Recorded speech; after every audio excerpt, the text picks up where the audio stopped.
Jom kita buat ayam bakar ala-ala berpantang. Bahan-bahan yang diperlukan adalah kunyit hidup, halia, bawang putih dan juga lada hitam.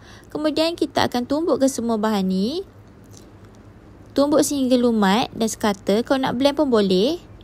Kemudian kita juga akan pakai mix herb. 4 dalam 1 brand meriah saya pakai. Kemudian masukkan sedikit aja black pepper, sedikit ajinomoto dan juga sedikit garam.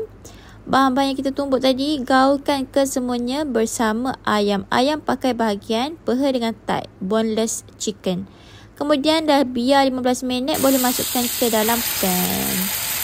Biarkan selama 5 minit, tutup.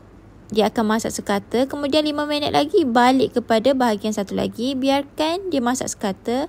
Ayam bakar version sihat is done. Korang patut try buat resipi ni. Okay, thanks for watching. Jangan lupa untuk like, share and subscribe to my YouTube channel. Bye, jumpa lagi. Assalamualaikum.